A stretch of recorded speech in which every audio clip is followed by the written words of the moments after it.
We're looking at the crazy cycle. Without love, she reacts without respect. Without respect, he reacts without love, and this baby spins. And we want to focus in this segment on a husband's love. And actually, we're going to look at two aspects of this. In our first segment, we're going to look at the unintentional things we do as husbands that feels unloving, and it ends up putting us on the crazy cycle. The other segment, we're going to look at those moments where we do kind of intend to be unloving. We get nasty. I wrote the book Love and Respect, but there are moments where I don't want to apply it. I don't want to be loving at this moment, and we're going to unpack that as well. It is something that all of us experience because we look at the world through pink and blue, through male and female. And Jesus said in Matthew 19, "Have you not read? He who made them from the beginning made them male and female." Not wrong, just different. But what about these unintentional moments where we react in a way toward our wives that causes them to feel unloved? Let's focus in on January 5th. She's just gotten off the scale in the bathroom, put on 10 pounds, and she comes to you and she says, "I can't believe it. I can't believe I'm fat, I feel ugly, I have nothing to wear." We had all those Thanksgiving meals, all the Christmas parties, all the New Year's celebrations. I can't believe I put in 10 pounds. I feel horrible. Well, you empathize, you're a good man, you listen. And ironically, coincidentally, the next day you're at the Christian bookstore and the lead book is Dieting for Today's Christian Woman. Yeah, we all make that mistake once, right? But you purchase it, you come home, and you give it to her, and for a brief moment, she goes ballistic. And as she's going up through the roof, she screams through a pink megaphone into your blue hearing aids, "You men have two brains, one's lost and the other's out looking for it." She calls you a brainless idiot. And you're in disbelief, and you want to say, "See if I ever buy you a diet book again," So what's going on here? She's feeling unloved. Here's the message she thinks you're sending through your blue megaphone into her pink hearing aids. "I do not accept you. I do not approve of you. I do not love who you are unless you look like a Dallas Cowboy cheerleader." That's what she hears. But we're tempted at that moment to dismiss her as childish. Why? Because when they've done research on body image issues, women have a tremendous vulnerability with body image issues, whereas men less so. So it's so easy for us to pass judgment on her vulnerability because we don't have that as an issue. We want to say, "Grow up, woman. Good grief. Quit being so childish. Quit react." And we pass judgment on a vulnerability that she has, that God has allowed her to have. And we can say all day long that she ought not to hear that message. But she has a vulnerability where you and I don't. The research on body image issues is off the chart challenge to females. A woman can be a perfect 10. She can be a model out of New York, and they've done studies where she's looking at herself in a floor-length mirror and she'll still see all of her flaws, move into self-deprecation, and pass judgment on herself. She doesn't like what she sees. A husband, he can have a 40-pound spread on the front, 40-pound spread on the back. He's still eating like he did when he was a football player, and he's looking at himself in a floor-length mirror, and what's he see? Atlas. He doesn't have a self-image problem. Now, think bell curve. There are some men who do, some women who don't. But bell curve, the research on this is in. So here's the deal. Your heart's in the right place, but you end up on the crazy cycle. Right? You're trying to help her, trying to do the loving thing, only to be told that you're unloving and you don't feel respected in the process. And you could take up offense. And then you react in a way that's even more unloving. And let me share with you that all of us are insecure. Without love, defensively, she reacts offensively without respect. It's unintentional. You're an honorable man trying to do the loving thing, only to be told you're unloving and feel disrespected in the process. And at that point in time, the question on the table is this: are you going to explode and keep feeding that crazy cycle, or subscribe to this idea? When your wife reacts in those ways, when she deflates in those ways, you're stepping on her air hose. She has this love tank connected by an air hose, and you're stepping on it, and she deflates. So here's what I want to challenge you with. I know your heart's in the right place, but you're a mature, honorable man, and you can stop this crazy cycle. At those moments where you start spinning on it, and you're in disbelief because your heart's in the right place, here's what I want you to do. Say, "Honey, I'm sorry. That was unintentional. Will you forgive me for having done something that feels very unloving?" And then go quiet and just leave it there. My prediction is you'll see her spirit soften and she'll receive that. Just simply at those moments where you did something unintentional, rather than taking up offense and spinning on the crazy cycle, you have power. You have power. Do what I'm asking you to do. Honey, I'm sorry. Will you forgive me? Go quiet. Watch what happens.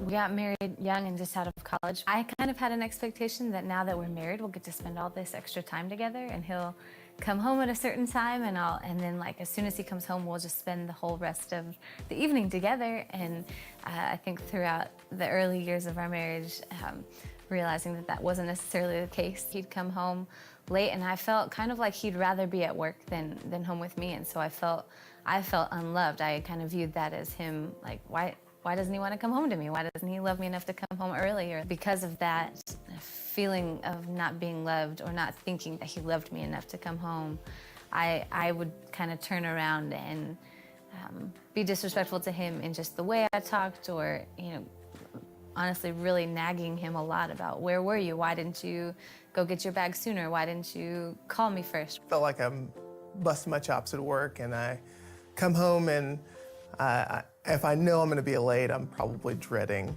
walking in the door because I know what's going to happen. I know I'm going to get barraged with questions on what am I doing, why am I late, and that can also be frustrating to me, especially depending on how many times you hear that over and over and over again.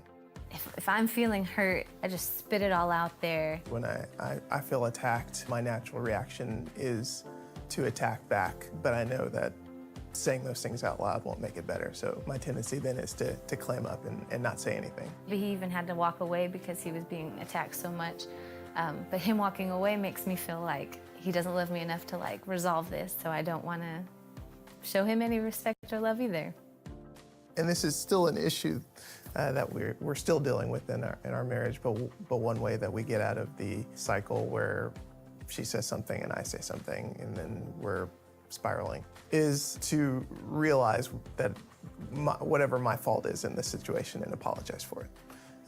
That seems to diffuse both sides. When Michael apologizes to me first, it makes me feel very loved, like he understands me, like he knows that whatever he did that hurt me, he wants to fix it. In that regard, it allows me to also see, oh yeah, I did this, and I want to apologize to him too, because I didn't want to hurt him. Learning what the real issue is, that it's not that I didn't come home, or it's not necessarily that I came home late one day, but that she's feeling like she's not desired anymore, makes me want to change, to let her know that she's desirable and that I want to come home and spend that time with her, so she knows that. Breaking the crazy cycle, I try to remind myself, like, Michael's a good person. He's not against me, he's for me. And knowing that regardless of who's at fault, that I'm supposed to love and respect him because that's what Jesus told me to do. We're looking at the crazy cycle. Without love, she reacts without respect. Without respect, he reacts without love. And we're looking at two aspects of a husband's love at this point. That's our focus. And last time we looked at the fact that we do things unintentionally. We're not intending to be unloving, and yet we get ourselves in the crazy cycle when we hand her a diet book. and then we're told we're unloving, and we feel like she has no respect for us, and we get in that crazy cycle. And our hearts are in the right place. But now we're going to look at the fact that there are moments when we intend to be unloving. What do I mean by that? There are moments when we get miffed, we're annoyed, we're irritated, we're mad, we're angry, and we don't want to be loving. In fact, we want to be unloving to teach her a lesson about being more respectful. And I've tried that with Sarah many times over the years, and it goes over like a Led Zeppelin. It does not fly, baby. But let me illustrate how this happens. Suppose the two of you are on budget. You've tried to get your finances in order, and you've been doing pretty well on that, and you're checking the checkbook, and suddenly you realize she spent $500 beyond budget. And you come on court. I can't believe this. Now, what are you feeling at that moment in time? Well, you're very upset over the fact that she has misspent. You're irritated, to say the least. So you come at her, and what do? What'd you do with that $500? Money doesn't grow on trees. You know, you just spin, spin, spin. I thought we agreed. We agreed not to do that. I can't believe this is unbelievable. You're unbelievable. Okay. A lot of people think, you know, if we didn't have these money problems, he might say, if we didn't have these money problems, we'd have a great marriage. No, it was your unloving demeanor and attitude toward her spirit that caused her to deflate and spin you and put you into that crazy cycle moment. And then we fixate, if we didn't have the money problems, we'd have a great marriage. No, as we pointed out earlier, it's the lack of love, it's the lack of respect, it's that sense of hostility, it's the sense of contempt toward the spirit of the other person that deflates and provokes them, that keeps you spinning and causes the relationship eventually to fail. Technically, if we didn't have money problems, things would be easier. I get that, but that's not going to cause your relationship to go under. And here's another deal. When you, and this is what we do as men, when we intend to be unloving, I don't want to be loving right now. Why? Because I'm going to teach her a lesson. What lesson? I'm going to teach her to be more respectful of me and more respectful of budgeting. Oh, so how's that going to work? Let me share something with you. Your end goal is worthy. It's worthy to honor the budgeting, to honor your leadership. I get that. But you cannot use unholy means to achieve a worthy end. You cannot be unloving to motivate her to be respectful. See, the key to motivating another person is meeting that person's deepest need, especially during conflict.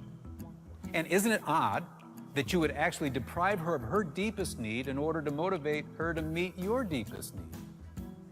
So the question on the table becomes this. At those moments where we're irritated, where we're annoyed, where we're angry, where we're in disbelief, when we're feeling dishonored, I will tell you that our default mechanism is to react in a way that feels unloving to our wives, and that's why God commands me in Ephesians 5:33 to put on love. Why? Because I don't do it naturally. The command is moot if I do it naturally. Why would God command me to do something I do naturally? It is very natural for me to be unloving when I feel disrespected. It is not natural for me to be loving when I feel disrespected. So I have to go into these moments prepared, whoa. And furthermore, if I say to myself, I'm going to teach her a lesson by being unloving, I'm going to teach her to respect me, it won't work. She'll only close off and pull away from you.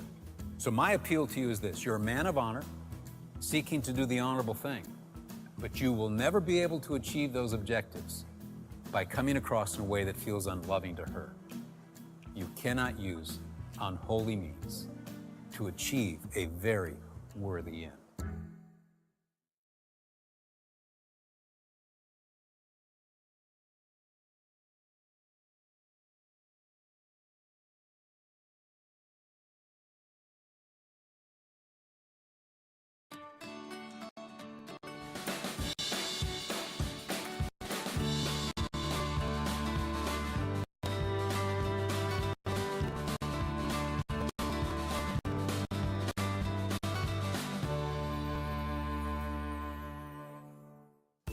The crazy cycle says without love, she reacts without respect he reacts without love. We're looking in this session on a wife's respect. And of course, many wives say, I don't even know what this looks like, Emerson. And this is one of the real challenges because women, have good hearts, but they don't understand, I think I love him, shouldn't he feel respected? So we want to kind of unpack what this looks like, particularly because there are what we call gestures of contempt that women innocently display. They don't intend. The University of Washington said when a woman is upset, her eyes darken, face turns sour, hand on the hip, scolding finger, the sigh, the rolling of the eyes, the head goes back. And when estrogen kicks in, the word choice of contempt is incredible. Women will fight with words. And in a man's world, all of these are, as I said, gestures of contempt. So he begins to feel that you're using this topic as an opportunity to send him a message that you don't like who he is as a human being. You don't respect who he is. And we can say he ought not to feel that way, but what we're pointing out is that he has a vulnerability in an area that perhaps you think he shouldn't have. And I want to think about an episode like this. Let's suppose you go to that Christian bookstore and the lead book is The Language of Love and Respect. This is the third book you decide to buy in marriage in the last 12 months for the two of you to read. You got the Love and Respect book, then you did the Love and Respect workbook. Now you got the language of love and respect. And you come home and you start reading, wow, that's us. And then you're done with this and you think, he needs to read this. He needs to read this. We need to read this together. We need to really get into this. But he's been busy, he doesn't have time to read it from cover to cover. Now, I'm going to highlight in yellow some of the key sections for him to read. So then you set it on the stand next to the recliner he reclines in when he's watching Sports Center. He comes in and, there's a third marriage book in the last 12 months. First two marriage books we read, we got in huge fights. If I say anything about the marriage, I get in trouble. I'm just not going to say anything. And he's, I just don't know why they don't publish these in yellow. Good grief, look at all that she's underlined.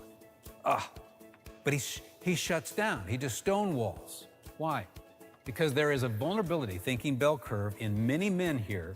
He thinks the message you're sending to him in this third marriage book is this, through your pink megaphone into his blue hearing aids, and that message is this: I don't accept you, I don't approve of you, and I don't respect who you are, Buster, unless you change and become more loving like me.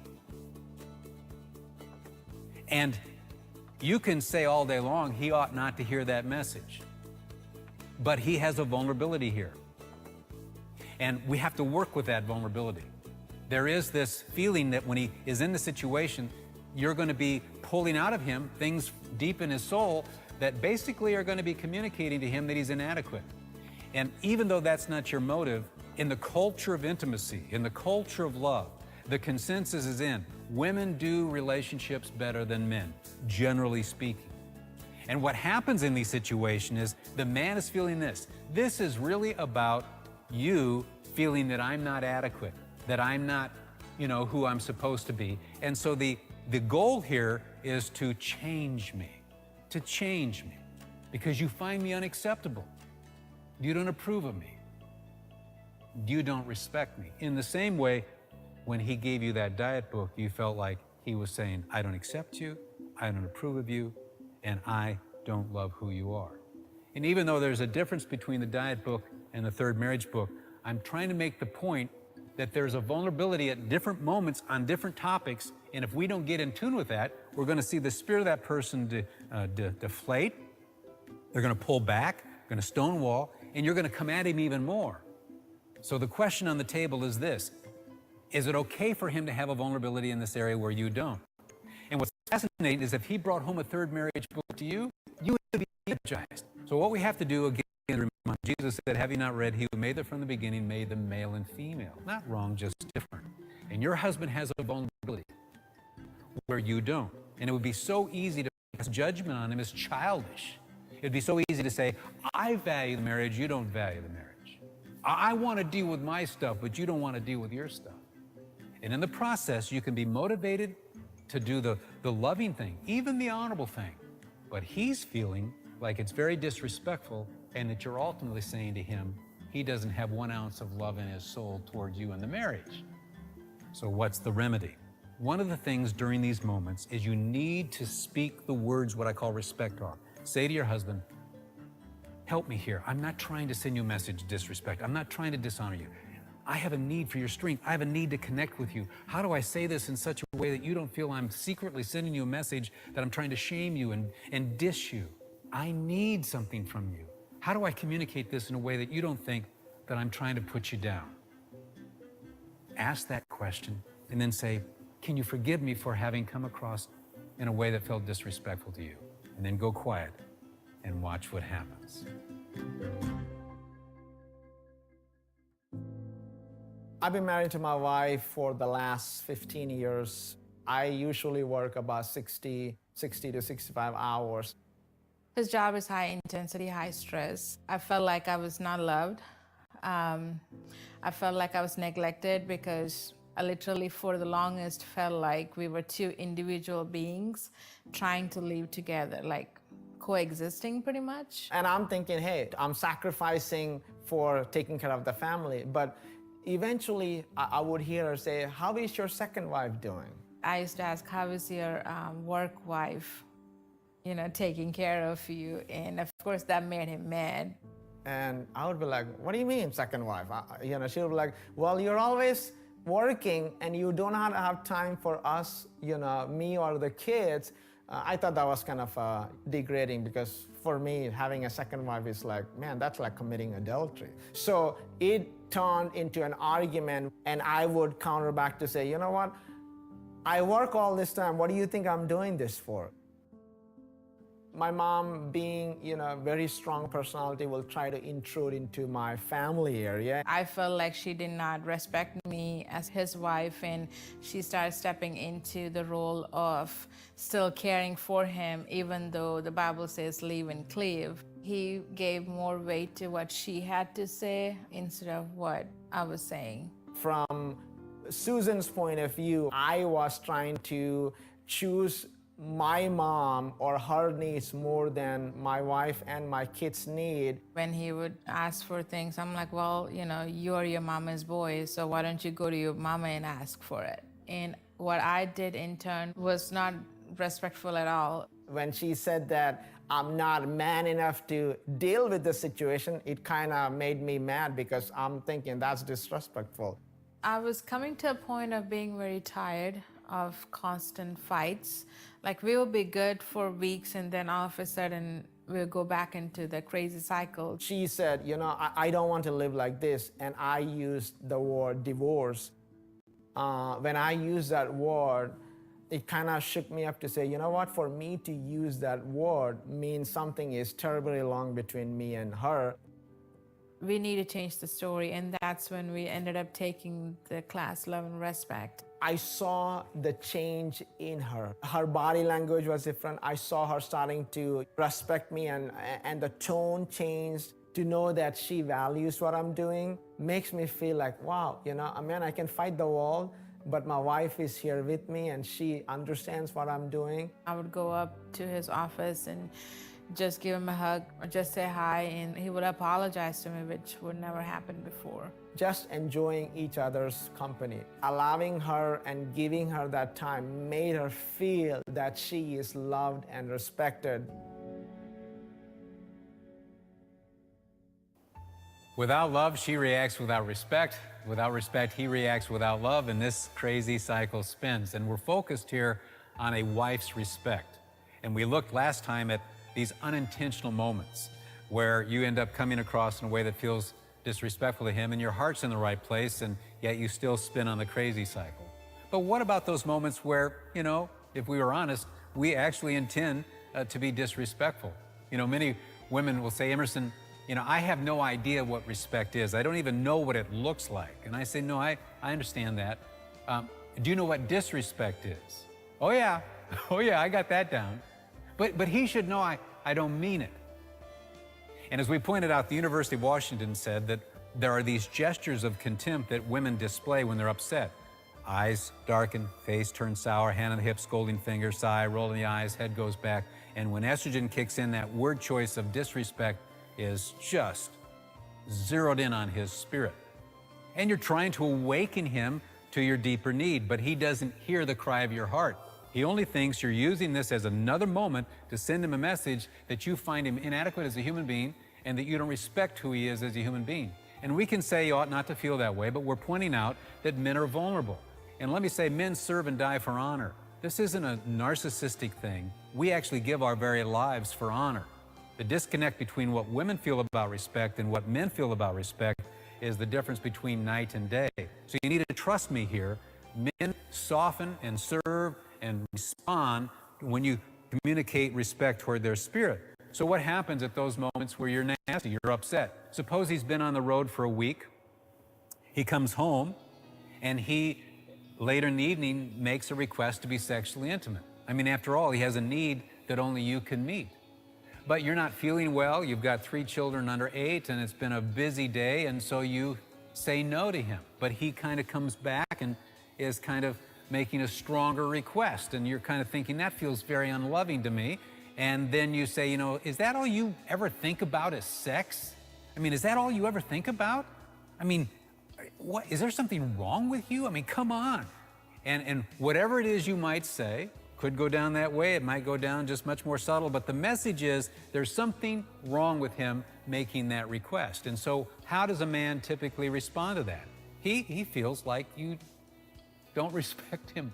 You don't respect his need. You don't respect him, that there's something inherently wrong with him because he's not like you. And this is why Proverbs tells women not to shame their husbands. Do not shame them. It's inadvertent, but he can begin to feel that he is not like you. That's the challenge. He is not like you. So at those moments, what does a wife do? I want to challenge you with this. You cannot use unholy means to achieve a worthy end. I know you're trying to help him be more loving and more understanding, but you cannot send the message of disrespect to motivate him to be more loving. In other words, as we said to the husband in another segment, you cannot deprive your husband of his deepest need to motivate him to meet your deepest need. You can't deprive him of his need to feel respected for who he is apart from his performance. You don't have to show contempt and disdain toward his spirit because maybe his request for sexual intimacy is not timed well. You don't have to show something toward his spirit. You may say, what you've done doesn't feel loving to me, and I'm finding it hard to respond, but you don't have to turn your guns toward his spirit and say, I don't respect who you are for making that request, you animal. See, that's where we cross the line in the same way that a husband, it's one thing not to love what she's done, but it's another thing to, no one could love you, woman. I mean, these are over the line, way beyond what's necessary. And why do we do that? We think that we'll motivate them to respond to our need. As we pointed out, the key to motivating another person is meeting that person's deepest need. Your husband has a need to feel respected for who he is, even at those moments where he may be making a request that feels unloving. You can say to him, I don't want to say this disrespectfully, and I know you have a need, and I hope you'll be patient with me. Help me communicate something here in such a way that you don't feel like I'm trying to dishonor you. And watch what happens when you do that. His spirit will soften. He's not going to like the fact that you said no, but you're not going to see his spirit deflate, and I do not predict you'll get on the crazy cycle. But when you react to him in this disrespectful way because you're thinking he's unloving, you're only going to spin on the crazy cycle. Without love, she reacts without respect. Without respect, he reacts without love. And some couples go 2 days, 3 days, a week, just pulled back from each other, and they think they've made a mistake in marrying this other person. Not at all. What you have here is an honest misunderstanding among people of goodwill. So here's what I want you to do. Never use an unworthy means to achieve a very worthy end. Don't deprive him of respect to motivate him to meet your need for love. And if you've stepped over the line, rebound by saying, will you forgive me for having said that disrespectfully? Don't say unlovingly. He doesn't see you as unloving. He sees you very loving, but he doesn't think you like him or respect him. So say, will you forgive me for having been disrespectful? And go quiet and watch what happens.